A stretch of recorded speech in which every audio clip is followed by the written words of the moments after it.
အားလုံးပဲမင်္ဂလာပါဒီနေ့ကတော့ဇန်နဝါရီလ14ရက်ဇန်နဝါရီလ14ရက်နေ့မှာတော့နိုင်ငံခြားသတင်းတွေလည်းတော်တော်သတင်းထူရှိတယ်အဲ့ဒါကအီရန်အကြောင်း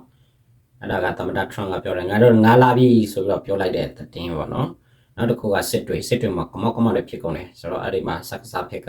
ဘလို့ပြင်ဆင်ထားလဲအဲ့ဒီမှာစစ်တင်ဘောတွေဟာဆိုလို့ရှိရင်ရင်ငုတ်တင်ဘောအပါအဝင်ဘလို့ပြင်ဆင်ထားလဲဆိုတော့အကြောင်းအရာတွေပြီးလို့ရှိရင်တော့ဒီနေ့အတွက်သတင်းထူလို့ပြောလို့ရတယ်အဲ့ဒါသက်ခိုင်เนาะသက်ခိုင်ကိုနေပြီးတော့စစ်တပ်ကနေပြီးတော့ဘာဖြစ်လို့ဖမ်းသွားတာလဲဆိုတဲ့အကြောင်းအရာတွေကိုကျွန်တော်တို့ဒီနေ့သတင်းတွေမှာတွေ့ရတယ်ဆိုတော့ပထမဆုံးကတော့ပဲခူးတိုင်းကျိုးပင်ကောက်မြို့နယ်ရှမ်းရွာအနီးမှာတိုက်ပွဲဖြစ်တယ်ဆိုတော့အဲ့ဒီတိုက်ပွဲဖြစ်တဲ့အခါကျတော့အဲ့ဒီမှာရွာ3ရွာเนาะအဲ့ဒီမှာညောင်ပင်ကွင်းရွာပြီးလို့ရှိရင်တော့ကန်ကြီးရွာကန်လေးရွာစသဖြင့်အဲ့ဒီကရွာခံကနေပြီးတော့ရွာလုံးကျွတ်နော်အကုန်လုံးဖမ်းသွားတယ်ဆိုတဲ့ဟာကိုတွေ့ရတယ်။အတိတ်ပြတော့ဒီနေရာမှာပြည်သူလူထုတွေကဒီတော်လိုင်းရဲ့အဖွဲ့တွေကိုထောက်ပံ့တယ်၊ကုညီတယ်၊မဆတယ်၊ပံ့ပို့တယ်စသဖြင့်အဲ့ဒီအကြောင်းအရာတွေနဲ့သူတို့ဖမ်းတာဖြစ်တယ်။ဆိုတော့အဲ့ဒီမှာရွာ3ရွာကလူတွေကတော့အကုန်လုံးဖမ်းခံရတယ်လို့ပြောတယ်။ရွာလုံးကျွတ်ဆိုပြီးတော့တတင်ကဖော်ပြထားတာကိုတွေ့ရတယ်။နောက်တစ်ခုကခုနက PPP နော်အဲ့ဒီဥက္ကဋ္ဌပေါ့တက်ခိုင်နော်တက်ခိုင်ဆိုလို့ရှိရင်အဖမ်းခံရတယ်။ဆိုတော့အဖမ်းမခံရခင်မှာသူပထမဆုံးသူ့ရဲ့လမ်းကြောင်းတွေပေါ့အဖမ်းခံရမယ့်လမ်းကြောင်းတွေနည်းပေါ်လာတယ်အဲ့ဒါကဘာလဲဆိုလို့ရှိရင်တော့သူအကျွေးရှိလို့သူရွေးကောက်ပွဲကိုပြန်လို့မရဘူးဒါကတော့လမ်းစာပဲနော်လမ်းစာပဲအဲ့လိုဖြစ်ပြီးတဲ့နောက်ပိုင်းမှာတက်ခံကထွက်တော့ပြောလာတယ်နော်ဘာပြောလာလဲဆိုလို့ရှိရင်စစ်တပ်ကဒိုင်လူကြီးလေးလုပ်တယ်တဲ့နော်ပြီးလို့ရှိရင်တော့ကွင်းထဲမှာလေသူကိုယ်တိုင်လေးကန်နေတဲ့အဲ့ဒီပြတော့တရားမျှတမှုမရှိဘူးဆိုတဲ့ဟာကိုသူပြောတယ်နော်ပြောပြီးတဲ့နောက်ပိုင်းမှာအဲ့လိုမျိုးဝေဖန်ချက်အဲ့လိုမျိုးပို့ပြီးတော့ဝေဖန်လာတယ်ဝေဖန်ရုံသာမကလို့ကိုဖန်ခံရတဲ့အထိဖြစ်သွားတယ်နော်ဖြစ်သွားတယ်ဘာဖြစ်လို့အဖန်ခံရလဲဆိုလို့ရှိရင်သူကပြေပတန်ရုံတစ်ခုနဲ့တိတ်တဆိတ်သွားပြီးတော့တွေ့တယ်တဲ့နော်တွေ့တယ်အဲ့ဒီပြတော့တွေ့ခွင့်မရှိဘူးအဲ့ဒီစကားစားဖက်ကမအလာတို့ဖက်ကပဲတွေ့ရမယ်ပါတီတွေရဲ့ဥက္ကဋ္ဌကတန်ရုံတွေနဲ့ခွင့်ပြုချက်မရှိဘဲနဲ့နော်သွားတွေ့လို့မရဘူးဆိုတဲ့ပုံစံမျိုးပေါ့နော်အဲ့ဒီမှာဒီတစ်ခုလျှို့ဝှက်တွေ့တယ်နော်တန်ရုံတစ်ခုနဲ့တွေ့တယ်ဘာတန်ယုံလဲဆိုတာတော့ဖော်ပြထားတာမရှိဘူးအထူးသဖြင့်တော့ကျွန်တော်ထင်တာတော့အမေရိကတော့ဘာလို့ဖြစ်နိုင်လဲဘာဖြစ်ဆိုတော့အမေရိကတန်ယုံတော့ဘာလို့ဆိုလို့ရှိရင်တော့အမေရိကကတော်တော်ကိုသူတို့ကအချင်းဖတ်အနေနဲ့မှတ်ထားတဲ့တန်ယုံတွေဖြစ်တဲ့အတိတ်ပဲတော့သူတို့နဲ့မကြိုက်ဘူးသူတို့နဲ့မကြိုက်ရတဲ့အဓိကအကြောင်းရင်းကတော့နော် NUG ကနေပြီးတော့ဒီ USA နဲ့ပါဝင်ပတ်သက်မှုရှိတယ်ဆိုတဲ့အကြောင်းတရားကြောင့်ဖြစ်တယ်တကယ်တော့ USA နဲ့သူတို့ကမဟာမိတ်လုပ်ချင်တာတော်တော်ကိုပြင်းပြနေတယ်ဒါပေမဲ့လုပ်ခွင့်မရအောင်နော်လုပ်ခွင့်မရအောင်အဲ့ဒါကြောင့်ဒီပြေပကတန်ယုံတစ်ခုနဲ့တော့တွေ့တယ်လို့ပြောတယ်အဲ့ဒါကြောင့်သူဖန်ခါရတယ်ဆိုတော့ပါတီတွေရဲ့ဥက္ကဋ္ဌတွေเนาะဖန်ခါပြီးမကြခင်ကိုကြီးတော့လာတော့မယ်ဆိုတော့ဘာဖြစ်လို့သူတို့ကမဝေဖန်သေးဘူးလေမဝေဖန်ရဲဘူးလေတရားမျှတမှုမရှိဘူးဆိုတာသူတို့သိတယ်ဒါပေမဲ့မဝေဖန်ရဲဘူးဝေဖန်လို့ရှိရင်ဘာဖြစ်မလဲရွေးကောက်ပွဲကိုနှောက်ယှက်တယ်ဖျက်ဆီးတယ်စသဖြင့်ဒီဟာအကြောင်းအရာနဲ့ပြည်သူလူထုအရောက်ပေါင်း300နီးပါးလောက်ရှိပြီเนาะအဲ့ဒီမှာဖန်ခါလာဆိုတော့အခုကိုကြီးတော့ပါတော့မယ်အခုတက်ခိုင်တော့ပါပြီပေါ့เนาะဆိုတော့မာကရောပဲသူတို့မှတ်ပြီးသူတို့ဖက်မှာမပါဘူးဆိုလို့ရှိရင်တော့သူတို့ကတော့ဖမ်းမှာပဲမာလာတော့ဘေးအဖွဲ့အစည်းမဆိုဘေးပုတ်ကိုမဆိုသူမလုပ်ရတာဘာတစ်ခုမှမရှိဘူးဘာအလုပ်ပဲဖြစ်လူတတ်တာပဲဖြစ်ဘာပဲဖြစ်သူမလုပ်ရတာဘာတစ်ခုမှမရှိဘူးเนาะမရှိတဲ့ခါကျတော့လုပ်တဲ့လူကတော့ကားမှာပဲနားကားမှာပဲဖုန်ကြီးရောလူရောတင်ကားဘာညာနားမလဲဘူးဘာမှမသိဘူးပြီးတော့လုံးပါတီတို့ပါတီဥက္ကဋ္ဌတို့ဘာမှနားမလဲဘူးအကုန်လုံးဖမ်းမှာပဲเนาะသမ္မတဦးဝင်းမြင့်တို့နိုင်ငံတော်ရဲ့အတိုင်းအမြဒေါအောင်ဆန်းစုကြည်တို့တော့မှဖမ်းသေးတာပဲသူတို့တော့တနာတာပေါ့နော်အဲ့ဒီ NLD ပါတီကကန်ထုတ်လိုက်တဲ့အမတ်ပဲကျွန်တော်က NLD ပါတီကိုတော်တော်ကောင်းတယ်တော်တော်ကိုအချင်းမြောက်ပေးပြီးတော့သူကိုယ်တိုင်အဲ့ဒီမှာပါတီဝင်တယောက်ဖြစ်ခဲ့တာပဲနော်ဆိုတော့အဲ့ဒီကနေပြီးတော့အာဏာတွေလူကြတာပေါ့တာဝန်တွေလူကြတယ်မရတဲ့ခါကျတော့ပါတီတစ်ခုထောင်တယ်ဒါပါပဲနော်နောက်တစ်ခုကဘာလဲဆိုလို့ရှိရင်ထိုင်းနိုင်ငံမှာဒီ green တစ်ခုပြုတ်ကြတာနော်ပြုတ်ကြတာအဲ့ဒီဟာလေတော်တော်ကိုနော်တည်င်းကျော်စောတည်င်းဖြစ်တယ်ဆိုတော့အဲ့ဒါကဒီထိုင်းနိုင်ငံကနေပြီးတော့ဒီဘန်ကောက်ကနေပြီးတော့ထွက်လာတဲ့ယထာတစီနော်ယထာတစီကအဲ့ဒီမှာလုပ်ငန်းခွင်မှာဆိုလို့ချင်း green သုံးတယ်အဲ့ဒီ green ကပြုတ်ကြတယ်နော်ပြုတ်ကြတဲ့ခါကျတော့အဲ့ဒီမှာပဲနော်လူတော်တော်သေးတယ်25ယောက်သေးတယ်နော်အဲ့ဒီမှာ100ကျော်ပါတယ်190ကျော်ပါတယ်အဲ့ဒီမှာလူကတော့190ကျော်ပါတယ်ဒါပေမဲ့အဲ့ဒီမှာ green ပြုတ်ကြပြီးတော့သေးတာကတော့25ယောက်ရှိပြီဆိုတဲ့ဟာကိုတော့တွေ့ရတယ်နောက်တစ်ခုကဆက်တိုက်ပဲနော်ဆက်တိုက်ပဲအဲ့ဒီထိုင်းနိုင်ငံမှာပဲနော်ချမ်ပူရီခရိုင်မှာဆိုလို့ရှိရင်မြန်မာနိုင်ငံသားတရားနီးပေါ့အုပ်စုဖွဲ့ပြီးတော့ရုံရန်ဆန်ခတ်ဖြစ်ပြီးတော့ဓာတ်ထုံမှုနဲ့နှစ်ယောက်တန်ရာရတယ်နှစ်ယောက်တန်ရာရတယ်အဲ့ဒီမှာ နော်လူအုပ်နော်သူတို့ကအုပ်စုဖွဲ့ပြီးရန်ဖြစ်ကြတယ်ပမာတွေဆိုတော့အဲ့လိုမျိုးမဖြစ်ခင်တင်းခုထွက်လာတယ်နော်အဲ့ဒါကဘာလဲဆိုလို့ရှိရင်ငပေါက်ကိုတော့ပေါ့နော်ပြူကောင်းဆောင်ကနေပြီးတော့ပြောတယ်ထိုင်းနိုင်ငံမှာရှိတဲ့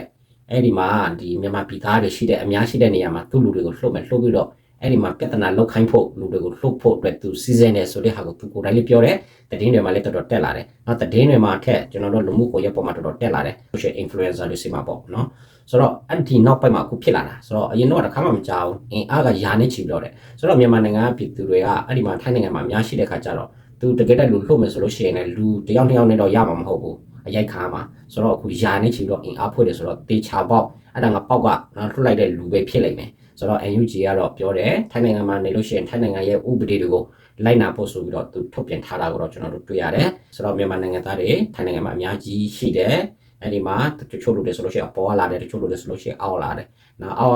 ကသွားတဲ့လူတွေကပို့ပြီးတော့များတယ်နော်ထိုင်းနိုင်ငံမှာအလုပ်လုပ်တဲ့လူပေါ့ဖြတ်လန်းနီးရနေပြီးတော့သူတို့ကလည်းပတ်စံရှာကြတာပေါ့နော်နောက်တစ်ခုကကျွန်တော်တို့ဂမ်ဘီယာနော်ဂမ်ဘီယာနိုင်ငံကမြန်မာနိုင်ငံကိုရိုဟင်ဂျာတွေကိုလူမျိုးတုံးတပ်ဖြတ်တယ်ဆိုပြီးတော့တရားစွဲတယ်အဲ့ဒီဟာအခင်းအကျင်းကတော့အဲ့ဒီအာဆာတွေပေါ့နော်ဒီရိုဟင်ဂျာတွေကနေပြီးတော့ဒီ yes kind of ဝင်စီးတဲ့နောက်ပိုင်းမှာနော်2019မှာဖြစ်တဲ့2019မှာဂမ်ဘီယာကတရားစွဲတယ်လူမျိုးတုံးတပ်ဖြတ်မှုနဲ့ဆိုတော့မနေ့ကတင်ပြတာကတော့ဥဝီရသူနဲ့တီတကူဆရာတော်ကနေပြီးတော့တက်တီတခုအနေနဲ့ရှောက်ထားတယ်ဒီလူတွေကဆိုလို့ရှိရင်နော်ဒီပုံကိုယ်တွေကဆိုလို့ရှိရင်ဒီလူမျိုးတုံးတပ်ဖြတ်ဖို့အတွက်နော်နှိုးဆော်တဲ့လူတွေဖြစ်တယ်ဆိုပြီးတော့မနေ့ကတင်သွင်းတယ်ဒီနေ့ကတော့မအလာနဲ့စစ်တပ်ကျူးလွန်တယ်ဆိုပြီးတော့ဒီနေ့ပြောတယ်နော်အဲ့ဒီပြောတော့နာမည်တွေဘိုင်နင်းတက်လာတယ်ဘိုင်နင်းတိုက်လာတယ်ဆိုတော့အဲ့ဒါကဘေးအတွက်အကျုံးဝင်မလဲဆိုလို့ရှိရင်အရင်တော့အစိုးရကိုပဲပြောတယ်နော်အဲ့ဒီမှာအခုကတော့စစ်တပ်တကယ်မအလာနဲ့စစ်တပ်တွေကျူးလွန်လာဆိုပြီးတော့ကျွန်တော်တို့ဘိုင်နင်းနဲ့တက်လာတယ်ပြီးလို့ရှိရင်တော့ဥဝီရသူဒီတကူဆရာတော်ကတော့ဥဝီရသူလို့တော့ဒီလောက်ထိကြမ်းကြမ်းတမ်းပြောတာတော့မဟုတ်ဘူးနော်တရားပုံဟောတယ်အဲ့ဒီတရားကတော်တော်ကိုလူမျိုးတုံးတပ်ဖြတ်ဖို့အတွက်နှိုးဆော်တဲ့နော်အဲ့လိုမျိုးတရားဖြစ်တဲ့ဆိုတဲ့ဟာကိုဂမ်ဘီယာနေပြီးတော့တက်ဖြစ်နေကျွန်တော်တို့ယူလာတွေ့ရတယ်ဆိုတော့အဲ့ဒီတရားဘလို့ဟောခဲလေဆိုတဲ့ဟာကိုကျွန်တော်ရဲ့ဒီ channel မှာပဲနော်အဲ့ဒီမှာပဲကျွန်တော်တင်ပေးမယ်ဗာတရားဟောလို့ ICJ အထိတောင်မှရောက်သွားတယ်လေဆိုတဲ့တရားနော်သိချင်ကြပါမယ်တချို့လူတွေဆိုလို့ရှိရင်တော့ကျွန်တော်ဒီ channel မှာပဲတင်ပေးပါမယ်ဒီဗီဒီယိုပြီးတဲ့နောက်ပိုင်းမှာပေါ့နော်နောက်တစ်ခုကမြန်မာနိုင်ငံမှာကုန်စည်နှုန်းတွေအများကြီးတက်တယ်နော်အဲ့ဒီမှာတကယ်စံချိန်တင်တကယ်လူတွေအမှတ်ရစေတဲ့လူတွေရဲ့စိတ်ထဲမှာတကယ်ရေပန်းစားတဲ့ဈေးနှုန်းတစ်ခုရှိတယ်နော်ဈေးနှုန်းတစ်ခုရှိတယ်အဲ့ဒီနှစ်ခုကတော့ရွှေဈေးဒေါ်လာဈေးနော်ဒေါ်လာဈေးကတော့အရင်က9000ကနေပြီးတော့ဖြစ်နဲ့ကျလာတယ်3000ကျော်လောက်တော့ကျွန်တော်တို့ရက်နေတယ်အခုအရင်တော့4500 4010အဲ့ဒီမှာတော်တော်ကိုကြာခဲ့တယ်ဆိုတော့အခုကတော့3000ကျော်နော်3000ကျော်အထိကျတယ်နော်3000ကျော်အထိကျတယ်ဒါပေမဲ့မကျတာကရွှေဈေးနော်ရွှေဈေးကနေပြီးတော့ခုံတက်တာအဲ့ဒီမှာ40 50 60 90သိန်းပေါင်းရွှေတစ်ကြက်သားကိုအဲ့လောက်ထိပေးရတယ်နော်အခုကတော့ဟိုတရက်ကတော့98သိန်းနဲ့9000အထိတက်တယ်အခုကတော့သိန်းပေါင်း100အထိတောင်မှတက်ပြီဆိုတဲ့ဟာကိုဒီနေ့တွေ့ရတယ်နောက်တစ်ခုကနိုင်ငံခြားသတင်းအဲ့ဒီနိုင်ငံခြားသတင်းကဘာလဲဆိုလို့ရှိရင်တော့အီရန်မှာဖြစ်ပျက်တာနော်ဒီလူထုတွေကဆန္ဒပြတယ်နော်ဆန္ဒပြတယ်ပထမကတော့60ကနေပြီးတော့ရာနေပြီးတော့ထောင်ကနန်းဖြစ်လာတယ်နော်သိတယ်အဲ့ဒီမှာပြစ်တာနော်ပြစ်တာဒီအီရန်သမ္မတကတော်တော်ကိုဆော်တယ်ဆန္ဒပြတဲ့လူတွေကိုဆိုတော့တချို့သတင်းဌာနတွေမှာဆိုလို့ရှိရင်နော်အဲ့ဒီမှာ6000လို့ဖော်ပြထားတယ်တချို့သတင်းဌာနဒီနော်ဝေးတို့ဘာတို့အဲ့ဒီကသတင်းဌာနတွေမှာဆိုလို့ရှိရင်တော့12000ထိတောင်မှဖော်ပြထားတယ်ဆိုတော့အဲ့ဒါကိုနေပြီးတော့အမေရိကကလည်းတော်တော်ကိုအဲ့ဒီမှာတတိပေးထားတယ်အဲ့လိုမျိုးပြည်သူတွေကိုမင်းတို့ရရဆက်ဆက်နော်တက်ဖြတ်တယ်ဆိုလို့ရှိရင်စေးရရရေးဦးမယ်ဆိုပြီးတော့အမေရိကကနေပြီးတော့ပြောထားတာရှိတယ်ဆိုတော့အဲ့ဒီအီရန်ရဲ့သမ္မတကလည်းပြောတယ်ပြည်သူလူထုတွေဒီလိုဆန္ဒပြတာဆိုလို့ရှိရင်နော်အမေရိကကိုပျော်အောင်အတွက်လုပ်တာဖြစ်တယ်နော်ဆိုပြီးတော့သူကလည်းပြောတယ်အဲ့ဒါကြောင့်သူနေနေတယ်အဲ့ဒီမှာအရောက်ပေါင်းအခုကတော့ဒီမြန်မာနိုင်ငံသတင်းဌာနတွေမှာတော့2000ထိဖော်ပြထားတာကိုတွေ့ရတယ်ဒါပေမဲ့ဒီနိုင်ငံခြားသတင်းတွေမှာတော့6000ကနေပြီးတော့12000ထိနော်ဖော်ပြထားတာကိုတွေ့ရတယ်ဆိုတော့အခုအမေရိကန်သမ္မတကတော့ပြောလိုက်ပြီနော်ပြည်သူလူထုတွေအတွက်အကူအညီလာပြီဆိုပြီးမှသူပြောလိုက်တယ်ဆိုတော့ဘာအကူအညီလဲဆိုတာတော့အဲ့ဒီသမ္မတကိုဖြုတ်ချဖို့ဖြစ်လိုက်မယ်နော်ဖြစ်လိုက်မယ်ဘာလို့ဆိုတော့သမ္မတကလူတွေကိုတော်တော်ကိုတတ်တာကိုနော်အဲ့ဒီမှာတကယ်ဒီဖက်ကတိုက်ခိုက်ရေးနော်ဒီဖက်မှာစေးရေးဝန်ကြီးဌာနကလည်းပြောတယ်အဲ့ဒီသမ္မတထရန့်ကိုပြောတယ်သမ္မတထရန့်ကအဲ့ဒီစေးရေးဝန်ကြီးဌာနတော့မေးတာပေါ့ဘယ်လိုလုပ်ရမလဲဘာတွေဆက်ပြီးတော့ကျွန်တော်တို့ဒီအကောင့်ထဲပေါ်မလဲပေါ့နော်ဒီအီရန်သမ္မတကိုဘာလုပ်မလဲလို့ပြောတဲ့ခါမှာဒီသမယိုးကြတိုက်တဲ့လေကြောင်းတိုက်ခိုက်မှုထက်ပိုပြီးတော့ပြင်းထန်တဲ့နည်းကိုရွေးမလားသို့မဟုတ်စိတ်တက်စင်စင်ရင်ကိုလုံးမလားသို့မဟုတ်စိုက်ဘာတိုက်ခိုက်ရေးကိုလုံးမလားဆိုပြီးတော့အဲ့လိုမျိုးရွေးခိုင်းတယ်နော်ရွေးခိုင်းတယ်သမ္မတထရန့်ကိုရွေးခိုင်းတယ် ဒီစေးဝင်ကြီးဌာနကနေပြီးတော့ပြောလိုက်တာချက်ရကိုရွေးကျွန်တော်တို့လုပ်ပြပါမယ်ဆိုတဲ့ပုံစံမျိုးပေါ့နော်ဆိုတော့ ready ဖြစ်နေပြီနော်သွားတော့မယ်နော်အမေရိကကဟိုတော့ခောက်ကဒီ nuclear လက်နက်တွေတူလုံထားတယ်ဟိုအနည်းဆုံးမြေအောက်ကနေပြီးတော့ဒီကဘာမှာဘယ်နိုင်ငံမှမရှိတဲ့အဲ့ဒီ nuclear မဟုတ်ဘူးတကယ်ပုံအကြီးကြီးပေါ့နော်ပေါင်မြောက်များစွာနော်အလေးချိန်တန်ရှင်ရှိတဲ့အဲ့ဒီပေါင်နဲ့ပြေးပြီးပြီပေါင်နဲ့ပြေးပြီးပြီနော်ပြေးပြီးပြီဆိုတော့အခုဒုတိယအချိန်ကတော့အခုဆန္ဒပြတဲ့နေရာမှာဖြိုခွင်းတယ်ရဲဆက်ဆက်ဖြိုခွင်းတဲ့အတွက်ကြောင့်အခုသွားဖို့အတွက်နော်အစင်အသင့်နော်အမှားစားတွေလာပြီးဆိုတော့အခုထုတ်ပြထားတာကိုတွေ့ရတယ်ဆိုတော့ဒါလည်းစိတ်ဝင်စားစရာပဲဆိုတော့အဲ့ဒါကိုနေပြီးတော့မြန်မာနိုင်ငံကိုအလှည့်ပေးရင်တော့ဘယ်လောက်ကောင်းမလဲမသိဘူးနော်ဘယ်လောက်ကောင်းမလဲမသိဘူးတော်တော်ပြောကြမှာပဲနော်နောက်တစ်ခုကစစ်တွေမြို့နော်စစ်တွေမြို့မှာဆိုလို့ရှိရင်တော့တကယ်နော်ဒီအခိုင်အမာခံတတ်တွေအဲ့ဒီမှာလှုပ်ထားတဲ့ရတရားတွေနဲ့တော်တော်ကိုလှုပ်ထားတယ်ပြီးလို့ရှိရင်တော့အခုမိုးဝအတိနော်အဲ့ဒါကိုတိဆောက်ထားတယ်ပြီးလို့ရှိရင်တော့မြေအောက်လိုင်းကုန်တွေနော်အဲ့လိုမျိုးဖောက်ပြီးတော့အဲ့ဒီ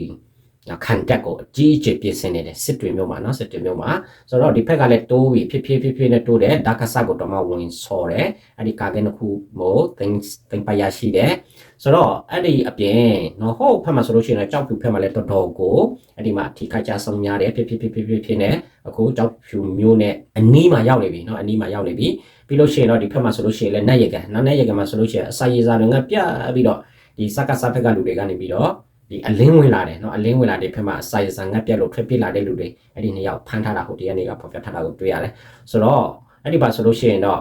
နော်ဒါကစားရဲ့ကာကင်းတစ်ခုကိုသိမ်းပြီးတဲ့နောက်ပိုင်းမှာအရာရှိတွေကမလုပ်လာလဲဆိုလို့ရှိရင်ဟိုမှာအန်းရဲ့စစ်ဌာနချုပ်ကိုသိမ်းတဲ့အခါမှာအဲ့ဒီမှာအမြောက်ဖမ်းဆီးခံရတယ်နော်အဲ့ဒီမှာအရာရှိတွေဆိုတဲ့ခါကျတော့အခုကတော့စစ်တွေမှာတော့အဲ့လိုမျိုးဖြစ်မှာမဟုတ်ဘူးဆိုတဲ့ဟာကိုတတိမီဒီယာတွေမှာတော်တော်ကိုပြနေတယ်ဘာလို့ဆိုတော့သူတို့ကအစင်သင့်လေးပြင်ကိုလုပ်ထားတယ်အန်းဖက်မှာတော့အဲ့လိုမျိုးမရလိုက်ဘူးမရတဲ့ခါကျတော့အကုန်လုံးဖမ်းဆီးခံရတယ်အဲ့ဒီမှာအခုကတော့ဒီအေဖေကနေပြီးတော့ကန်းကော်ကျွန်းအမြင့်ကျွန်းဝါဘူ